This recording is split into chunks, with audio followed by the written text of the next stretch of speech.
हाँ, आज आज हम डिस्कस करने जा रहे हैं प्रिज्म को।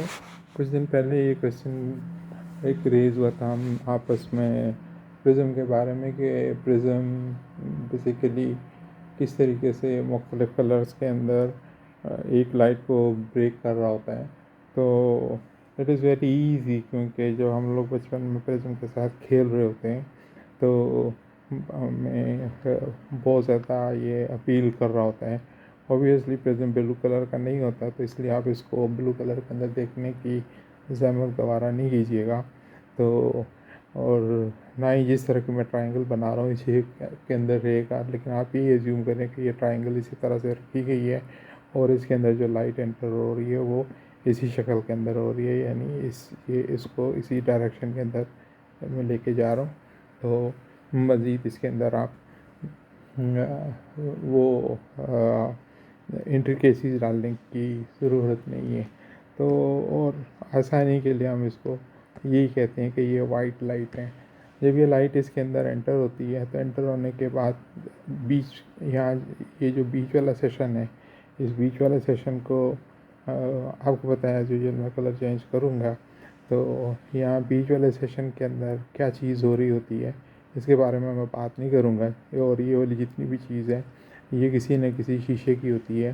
शीशा या ग्लास की बात हो रही है, इसमें मिरर की बात नहीं हो रही, ये उसकी होती है। लेकिन जो भी इसकी आउटपुट हो रही होगी उस आउटपुट के अंदर से जितने भी कलर्स निकल रहे होंगे वो अब मैं कलर कहाँ से लेना शुरू करूँ। वो कलर कुछ इस तरह से होंगे कि उन कलर की तमाम की सूरत में, हर सूरत में जो सबसे नीचे कलर आएगा वो यही पर वॉयलेट कलर आएगा या पर्पल कलर आएगा जिसको जामनी रंग कहते हैं। और सबसे ऊपर जो इसका कलर आएगा वो इसका रेड कलर, मेरा कहाँ गया, रेड कलर यहाँ पर सबसे ऊपर इसका रेड कलर आ रहा होगा। तो ये रेड कलर यहाँ पर आ रहा होता है और बाकी जितने भी कलर हैं वो सारे के सारे इन कलर्स के बीच में आ रहे होते हैं। जैसे कि इसके अंदर से मैं एक येलो कलर बना देता हूँ बीच में, ताकि वो मेरी ज़िंदगी आसान कर दे कि ये जामनी कलर इसके अंदर बीच में, ये जामनी कलर है वो बीच में आ गया। अच्छा, ये वाली जो आपने मुरसलीन साहब ने ये वाली इस चीज़ को हाईलाइट की थी, ये वाली बात बड़ी क्लियर करके जब नंबरों की शक्ल के अंदर ये वाली बात की थी कि वायलेट का जो नंबर है वो बेसिकली 400 नैनोमीटर होता है। सॉरी, कहाँ गया ये मिटाने वाला आला, ये रहा। इसको उन्होंने कहा था कि ये 400 नैनोमीटर होता है, 400 नैनोमीटर होता है। और उसके बाद मैंने फिर ये कर दी, इसको मिटा के फिर वाला, लेकिन ये वाला रेड वाला जो है वो होता है आपका रफली 665 नैनोमीटर होता है। तो इसको मैं 665 ही करता हूँ, 660 कर देता हूँ नैनोमीटर। नैनोमीटर लंबाई को बोलते हैं, जैसे मीटर एक लंबाई होती है ऐसे बोलते हैं। और येलो वाले को मैं कह देता हूँ कि ये 600 नैनोमीटर का है। तो आप ये देख लें कि वो 660 नैनोमीटर है, ये 600 नैनोमीटर है। तो ये बेसिकली ऐसा ऐसा इन मीटर के हिसाब से अगर वो देखा जाए तो एक चीज़ ऐसे वो कम होती जा रही है। वो 660 है, ये 600 के ऊपर आ गया और बिल्कुल नीचे आके वो पायलट वाला जो है वो 400 नैनोमीटर के ऊपर, 400 नैनोमीटर के ऊपर ये आ जाता है। ये इस रेंज के ऊपर ये पहुंच जाते हैं। तो अब क्वेश्चन ये वाला था। अब मैं यहाँ से दो सवाल हम रेज़ करने की ट्राई करेंगे। नंबर 1 ये कि रेड ऊपर क्यों गया, येलो यहाँ पर क्यों आया और ये पर्पल वाला जो है वो इस जगह क्यों आया, ये दोनों कौन थे। पहली बात तो ये समझने की ट्राई करें, ब्लू ब्लू ही रखा हुआ है। पहली बात तो ये समझने की ट्राई करें कि जब आपने लफ्ज़ नैनोमीटर का इस्तेमाल किया इसका मतलब है कि आपने फासले का तयन किया, तो इसका मतलब है कि ये मादा है, ये कोई ना कोई मटेरियल है। तो आपके पास जितनी भी रोशनियाँ हुई, किसी भी किस्म की रोशनी हुई, अगर आपने एक चीज़ को आपने रोशनी कहा, अब वो उस रोशनी का कोई भी माखज़ होगा, अगर वो कोई भी माखज़ होगा, चाहे वो लतीफ़ तर मादे से आ रहा हो, लतीफ़ तर मादे से निकल के आ रहा हो, जिसको जैसे आपने यहाँ पर वाइट रोशनी को बोला, उस मादे से आ रहा हो या और ऊपर के मादे से आ रहा हो, मैं और ऊपर वाले मादों के नाम नहीं ले रहा, मादे के लफ्ज़ इस्तेमाल ज़रूर कर रहा हूँ बड़े बेधड़क होके, उनके अब्बा जी की तरफ से खुली परमिशन होती है इन चीज़ों की। तो और सारे सबको मैंने ये वाली चीज़ की भी है, तो आप ये इन चीज़ों को देखें, खोलें और उनको देखें, ये सारी चीज़ें मौजूद हैं, कुरान भरा हुआ है इनकी आयत से। तो ये युनज़्ज़िलु मिनस समा, जिस तरह से ये वो वर्ड इस्तेमाल होते हैं कि चीज़ें जो है आसमान से दर्जा बदर्जा नाज़िल हो रही होती हैं। तो ये जो ट्रांसफॉर्मेशन का ये जो पूरा प्रोसेस है, ये जो इस तरह का ये जो प्रोसेस है, ये सारे का सारा नीचे मादे की तरफ आ रहा होता है। एक वर्ड में इस्तेमाल ज़रूर मैं करने की वो इजाज़त चाहूँगा। मादे का मतलब मटेरियल नहीं होता, मटेरियल का मतलब मट्टी नहीं होता। ये जो मट्टी का लफ्ज़ मादे के लिए इस्तेमाल किया जाता है बिल्कुल गलत है। लेकिन ये याद रख लेते हैं हम लोग कि मादा फासला है, बात फासले से शुरू हुई, नैनोमीटर में था तो इसलिए आया, इसका यूनिट हमें नापना पड़ा है, ये इसकी इकाई है। और इकाई हमें इसलिए नापनी पड़ी है, ये हमने एक लेक्चर के अंदर बात की थी कि ये मकानियत के अंदर है और ये मकानियत की इकाई है। तो ये याद रखिएगा, ये ज़मानियत की इकाई नहीं है, ये भी हमने वहाँ पर बात की थी। Coming back to the point, जो इसमें जो बताने वाली है वो बातें हैं, वो उन बातों की तरफ हम आहिस्ता से जाना शुरू करते हैं कि वो बताने वाली बातें इसके अंदर क्या हैं। वो बताने वाली बातें ये हैं कि आखिर ये क्या हुआ कि ये यहाँ से ये वाला कलर इसके अंदर गया और उस कलर ने जाने के बाद ये यहाँ से इस तरह से करके ये स्प्रेड हुआ और यूँ करके ये निकला है, ये यूँ निकला है। ये वाला जो कलर निकला है, इस कलर की जो आपके पास जो लेंथ थी, ये जो रेड वाले कलर की जो आपके पास जो लेंथ थी, ये आपके पास जो रेड वाला कलर है ये कुछ इस तरह से ये ज़रा लंबा होता है। जो पीला वाला कलर है ना, ये थोड़ा सा ऐसे छोटा होता है। ये इस पे रंग के ऊपर नहीं जाइएगा, जैसे वो एरियल का वो इख्तियार होता है। इस तरह से जो येलो वाला होता है ना, वो छोटे इस तरह से होता है। अब ये देख लें कि ये येलो वाला कलर था, ये येलो वाला जो कलर था, ये अगर आप बंद हो गए तो बड़ी मेहरबानी होगी। हाँ, ये जो येलो वाला कलर था, ये कलर ये 3 कलर के अंदर टूटा। एक कलर के अंदर जो है वो उसकी जो लंबाई थी वो ज़्यादा थी, और दूसरे के अंदर वो कम थी, और तीसरे के अंदर वो बहुत ही कम थी, यानी उसकी स्पीड बहुत कम थी। ये लो स्पीड था और ये मीडियम स्पीड था और ये हाई स्पीड के अंदर था। आप ये देखें कि जो लाइट इसके अंदर गई है, मैं इसको दोबारा अपने वापस कलर के अंदर लेके जाता हूँ और मैं कोशिश करूँगा कि ये मेरे पास ग्रीन कलर आए, ताकि नहीं ब्लू कलर है, ये ब्लू कलर अच्छा होता है। हाँ, ये इस कलर के अंदर आए।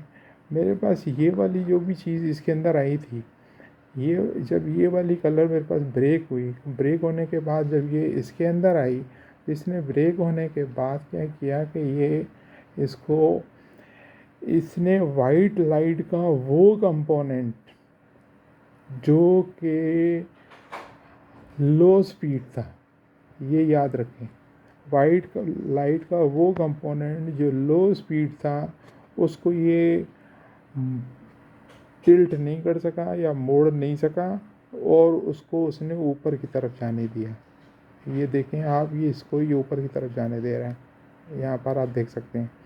और वाइट लाइट का वो कंपोनेंट जो मीडियम स्पीड का था, जो कि दूसरे नंबर के ऊपर मौजूद है, इसको इसने मीडियम के ऊपर रखा और ये मीडियम स्पीड के ऊपर रहा। और वो कंपोनेंट जो बहुत ही हाई स्पीड का था, वो तीसरे नंबर के ऊपर रहा, और वो बिल्कुल ही उसके अंदर से हल्की सी टिल्ट की है, और ज़रा सी टिल्ट करने के ऊपर वो इस नंबर के ऊपर आ गया। और ऐसा ही होता है, ये जो लोग क्रिकेट खेलते हैं कि इसके अच्छे तरीके से ये वाकिफ़ है कि ये गेंद जो क्रिकेट की बॉल होती है हाई स्पीड की, बॉल की स्पीड से ही हल्का सा फ़ायदा उठाते हैं और उसकी स्पीड को यूज़ करते हैं और किस तरह से टिल्ट करते हैं। तो ये जो लाइट के कलर हैं, ये किस तरह से इस्तेमाल होते हैं, ये अब आप देख सकते हैं। इस अब आपके लिए जो क्वेश्चन है या चीज़ है वो यही है कि यही चीज़ जब हम इसके लिए करते हैं और ये लाइट यहाँ से आती है तो ये वाली जो पूरी की पूरी सिचुएशन है इसके अंदर ये वाली जो चीज़ है ये जाम नहीं होती है, और इसका ये जो नीचे वाला जो स्पेक्टर है ये वाला जो है ये हमारे पास सुर्ख होता है। तो ये क्यों होता है ये ज़रा ढूंढ के आप बता दीजिएगा, लेकिन ये आराम से आप कर लेंगे। लेकिन मैं दोबारा उसी पॉइंट के ऊपर आता हूँ कि ये आखिर ये जो जितना मैजिक हुआ जो हमने जिस एक मैजिक की बात की, ये जो मैजिक हुआ ना ये जो इसके अंदर हुआ ये यहाँ पर हुआ क्या, आखिर ऐसा क्या हुआ जिसने ये इस वाली इस साइड की जो लाइट थी ये जो इस लाइट को उसने 3 हिस्सों के अंदर तोड़ दिया। यानी एक साइड से जो ये आपके पास चीज़ थी यहाँ से वाइट लाइट आई, उस वाइट लाइट को उसने ब्रेक कर दिया, एक इस तरह से उसने उसको लाके ब्रेक कर दिया। तो यहाँ बीच में ऐसी क्या चीज़ थी जिस तरह उसको ब्रेक कर दिया। ये वाली चीज़ जो कहलाती है इसको बोलते हैं। अब यहाँ पे एक लॉ बताने जा रहा हूँ जो अब्दुल ने बताया हुआ बड़ा क्लियरली, वो ये है कि दुनिया में जितनी भी अशिया मौजूद हैं, जितने भी मुज़ाहिरात मौजूद हैं, ये वहम एहसास शक्ल वगैरह की बातें नहीं हो रही, उनके अंदर भी होते हैं वैसे, लेकिन जो मुज़ाहिरात मौजूद हैं इन मुज़ाहिरात के अंदर शकल होता है, का शकल होता है, का शकल होता है, शकल होता है, शकल होता है पहली बात। दूसरी बात, जब उसमें से लहर होती है, जब उसमें से लहर पास होती है, लहर गुज़रती है तो शकल के मुताबिक मुड़ जाती है। ये बिल्कुल ऐसी है जैसे पानी किसी नाली में से जाता है तो वो उसके मुताबिक मुड़ जाता है। तो ये दो बातें इसके अंदर आप देख लें। तो इसका मतलब ये हुआ कि ये जिस चीज़ की आप बात कर रहे हैं यहाँ पर, ये जितनी भी चीज़ है ये सारे का सारा शकल है, ये सारे का सारा यहाँ पर जो है ये सारा शकल है, या इसको दूसरे अल्फाज में हम कहते हैं ग्रेविटी। अब सिर्फ एक बात कह के मैं इस पूरी बात को ख़त्म कर देता हूँ, वो ये है कि जब आप मल्टीमीडिया प्रोजेक्टर की जो रेज़ होती हैं उनको दीवार के ऊपर, आम दीवार के ऊपर डालते हैं तो वो आम दीवार के ऊपर दिखाई देती हैं, क्योंकि आम दीवार जो है वो उन शॉओं को रोक लेता है, क्योंकि मल्टीमीडिया प्रोजेक्टर की लहरों को आम दीवार का जो शक्ल है वो एब्जॉर्ब कर लेते हैं और जज्ब करके उनको दिखाना शुरू कर देते हैं। अगर उसी मल्टीमीडिया की जो लहरें हैं उनको ट्रांसपेरेंट ग्लास के ऊपर डालेंगे तो वो उसमें से गुजर जाएंगी। इसका मतलब ये हुआ कि ट्रांसपेरेंट ग्लास के अंदर से वो लहरें पास हो जाएंगी और वो उसको नहीं देख सकेंगी। तो ये वाली चीज़ जब क्लियर की बजी से इसके बारे में जब उसको क्लियर किया तो मुझे बड़ा क्लियरली ये वाली बात समझ में आई, और आपको भी आराम से आ सकती है कि बहुत सारी मखलूक़ात और बहुत सारी और चीज़ें आपकी नज़रों से ओझल क्यों हैं। तो मेरा ख्याल है चीज़ें क्लियर हो गई होंगी, तो इसको यहीं तक ही रखते हैं। अस्सलाम वालेकुम।